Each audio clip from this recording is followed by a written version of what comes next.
और 36,000 वर्ष तक राज किया। तुम्हें तो पंचवर्षी में ही खलबली है, तुम्हें तो पंचवर्षी में खलबली है। हो न सके कोई घोटाला खुल जाए तुम्हारा, अवस्था जमा हो जाए तुम्हारा। मैं आपसे प्रार्थना करूंगा भैया, ये शंख एक बेशरमाई जरूर ले लियो, भजन मन छोड़ियो भैया। अगर तो गुरुमुखी हो तो, और मनमुखी हो तो फिर ध्रुव की तरह भजन करने निकल जाओ, गुरु मिल जाएगा नारद जैसे, और फिर तुमको भगवान भी दर्शन होगा। फिर राज्य नहीं 5 वर्ष के लिए मिलेगा, 36,000 वर्ष तक राज किया था। आप भी जन्मों जन्मों में राजा ही बनेंगे। इसलिए एक पंचवर्षी के लिए संतुष्ट होने के कार्य मत करिए, आप तो जन्मों जन्मों में राजा बनोगे, लेकिन भगवान की शरण जाएंगे। और कथा में कीर्तन होना, जयकारा होना जरूरी है। बोले वृंदावन बिहारी लाल की जय हो, बोली वृंदावन बिहारी लाल की, सतगुरुदेव भगवान की। और सारे जहां के मालिक हो, सारे जहां के मालिक, तेरा ही आसरा है। सारे जहां के मालिक, तेरा ही आसरा है।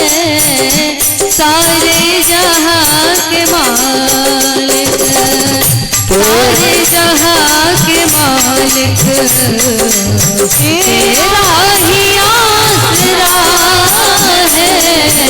सारे जहां के मालिक, ओ तेरा ही आसरा है।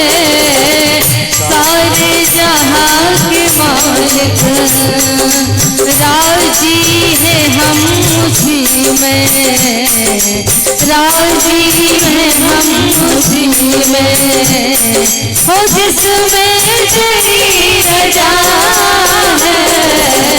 राजी है हम उसी में, जिसमें तेरी रजा है। सारे जहां के मालिक, तेरा ही आसरा है। सारे जहां के मालिक, हो हम क्या बताएं तुमको, सब कुछ तुम्हें खबर है। हम क्या बताएं तुमको, सब कुछ तुम्हें खबर है। सब कुछ तुम्हें खबर है। सब कुछ खबर है। सब कुछ तुम्हें खबर है। हर हाल में हमारी हो, हर हाल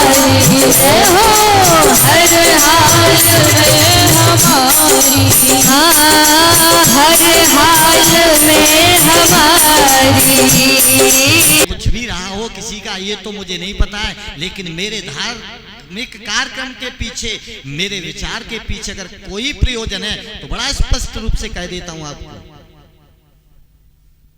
कि आपके परिश्रम का जो मूल जाएगा मेरे माध्यम से, तो या तो अवशेष छोड़ के जाऊंगा, या फिर शेष जीवन के आपके बचा हुआ है उसको कल्याण से लगा दूंगा। और ये बात समझ में नहीं आती है तो फिर सुन लो अंतिम एक बात, कि धर्मात्माओं से मेरी अपील है, जो अनुयायी हैं या गुरुमुखी हैं, केवल भजन तो करने की कह सकती हो, लेकिन तू मेरा नहीं है, मैं तेरा नहीं हूं, ये परंपराएं बंद कर दो। अगर कल्याण चाहते हो, समाज का कल्याण चाहते हो, आप अपना हर गांव एक आदि शक्ति के देख रेख में चलता है, ध्यान रखना, जिसे तुम चामुंडा कहते हो। एक गांव एक शक्ति की देख रेख में चलता है, जिसे तुम चामुंडा कहते हो। जो भी तुम गलत करोगे, जो भी तुम गलत सोचोगे, वैसे वो ऊपर वाला देख रहा है, लेकिन प्रत्येक गांव में, गांव जो बसाता था या गांव जो होता है उसकी एक गमे देवी होती है जिसे चामुंडा कहते हैं। अगर उससे अपनी रक्षा अपने गांव की चाहते हो तो मैं फिर पुनः बता रहा हूं, ये नवरात्रियों के 9 दिन में हर दिन यज्ञ हर व्यक्ति को हर गांव में नहीं उपलब्ध है, लेकिन सौभाग्य इस वर्ष में इस नवरात्रि में इस बरवाली मड़िया को है। और ये इस वजह से है कि आपका कोई पुण्य रहा होगा भूले और जाने अनजाने का, आपका पुण्य रहा होगा जाने अनजाने का, उसका फल है ये। नहीं तो लोग, कोई जा रहा है केला देवी, कोई जा रहा है अमरूद गिरी, कोई जा रहा है टमाटर गिरी, और एक ना है कई रुपए फूंक के आ रहा, फिर भी हवन उसे ढंग से करने को मिलना असंभव है। और आपको केवल नहा के ही तो आना है। 10-20 रुपए इन लोगों ने इकट्ठे करे होंगे, मुझे तो पता भी ना है, मुझे कौन ना पूछ रहा है। और मुझे इसलिए ना पूछ रहा है कि मैं सोच रहा जब मैं पूछे ही ना तो मुझे पूछ ही क्यों रहे हो, तो पूछ उनकी होनी है जो पशु होगा, मैं कोई पशु थोड़े यार, मैं तो महात्मा। ये सौभाग्य आपको है कि आपको अपने स्थान पर अपने गांव पर 9 दिन तक यज्ञ करने को मिलना है, बहुत बड़ा सौभाग्य का विषय है। और लोग तो अरे यार ये महात्मा चिल्ला रहा है, कब खत्म है रही है जिसकी रामलीला हो, तो बस भैया और 1-2 दिन का चिल्लाने दो यार इसको, फिर तुम्हारे घर में चिल्ला चीथन होनी है, जे मारियो है मारियो। परम सौभाग्य जो 10-20 किलोमीटर से चल के आ रहा है उसे पूछो ना, तुम तो एक कदम निकलने में भी शर्मा रहे हो, तुम्हें केवल नहाने धोने में भी तकलीफ हो रही है, तुम्हें केवल यज्ञ करने में भी तकलीफ हो रही है। अरे 10-5 किलोमीटर वाला चल के आ रहा है ना, उसे पूछो ना, वो भी चाहता है मेरे गांव में होता, एक महात्मा मेरे गांव में यज्ञ होता तो आराम से मैं करता और 2 पैसा शायद मेरा भी लगता, और वो वहां से आके यहाँ पे भी दे रहा है।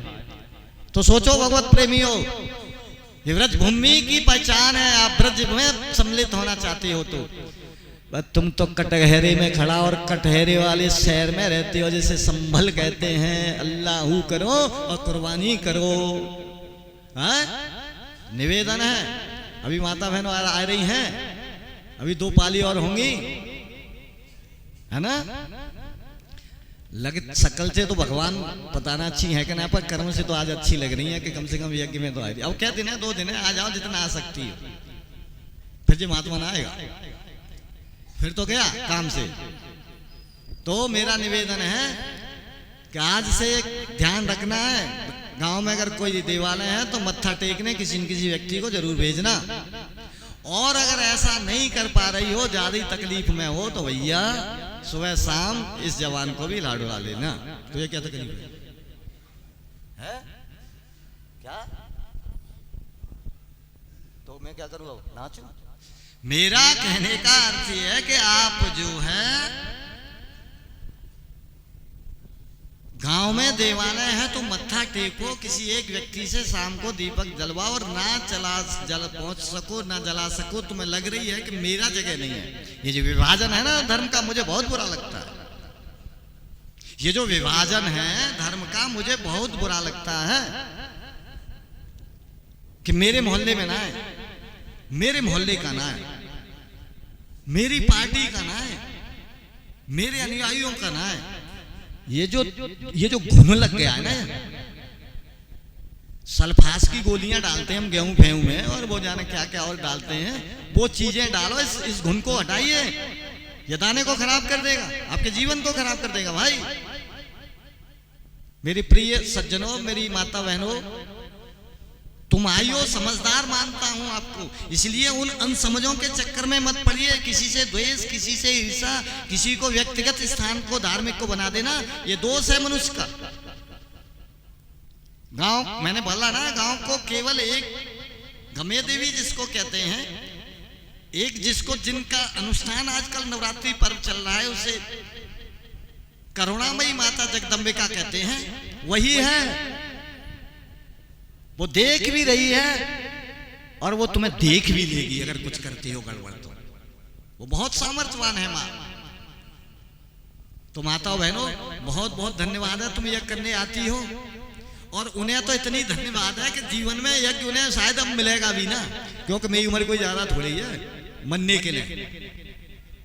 मरूंगा तो सही, कभी तो सही छोड़ूंगा। मुझे ना लग रहा कि तुमसे कोई कहेगा यज्ञ कर लो। अगर तुम्हारा कोई पुण्य रहा, अगर तुम्हारा कोई निर्मल मन का कोई विचार रहा, तो हो सकता है कि कोई जगह खाली नहीं रहती है, एक मरने के बाद एक आता है, ये नियम है। तो हो सकता है कि आपके विचार अच्छे रहे। स्वयं सेविका क्या कर रही हैं? जब जगह नहीं है तो यज्ञशाला में न बैठा रहे। और मैंने कही यज्ञ तो मैं कराऊंगा, जीता हूं तब तक, तो मरी गया तो कब्र में थोड़ी आ जाऊंगा। बोले यज्ञ भगवान की सामूहिक पवित्रीकरण करा दें। ये क्या सभी यज्ञ करेंगी? ये जो बैठी हैं सभी यज्ञ करेंगी हैं? ये सब यहां से वहां तक? अरे क्या आनंद की बात है यार। तो ठीक है, आधे आधे करेंगे, है ना? आइए पवित्रीकरण के लिए कमर सीधी गोदी में आया तो पवित्रीकरण का भाव बनाइएगा। ओम पवित्रः पवित्रो वा सर्वावस्थांगतोऽपि वा या स्मरेत् पुंडरीकाक्षां सवायां व्यन्तरः शुचि। ओम पुनः पुंडरीकाक्षां पुनातु पुंडरीकाक्षां पुनातु। मैं माता बहनों की चाल समझ गया भैया, मैं माता बहनों की चाल समझ गया। ये इस वजह से लेट आ रही है कि हम यहाँ यह करेंगे और फिर बाद में कथा सुनेंगे। ये पीछे का समय बचाएंगे, अपना सही काम कर। ठीक, बहुत सुंदर। अब कथा भी अभी इसी के बाद होने वाली है, ध्यान रख लेना। यज्ञ के बाद तत्काल कथा 1:30 पौने 2 बजे समाप्त। अगर मेरी कोई आवाज गांव में सुन रहा है या कोई भगत जी कहीं गलती से खेत में है तो वो सुन ले, कथा यज्ञ के बाद तत्काल प्रारंभ होगी। आइए चंदन धारण करें। ओम चंदनस्य महत् पुण्यम पवित्रम पापनाशनम आपदाम हरते नित्यम लक्ष्मी तिष्ठति सर्वदा। कलावे नए बंदे आपके नए हैं नवरात्रि के, तो उसी को स्पर्श करें, नहीं है तो ले सकते हैं। ओम मृतेन दीक्षानमाप्नोति दीक्षानमाप्नोति दक्षिणाम दक्षिणाम श्रद्धानमाप्नोति श्रद्धाय सत्यमापयेत्। ओमेन वद्धो बलि राजा दानवेन्द्रो महाबलं तें त्वं प्रत्यवदनामि रक्षे माचल माचल।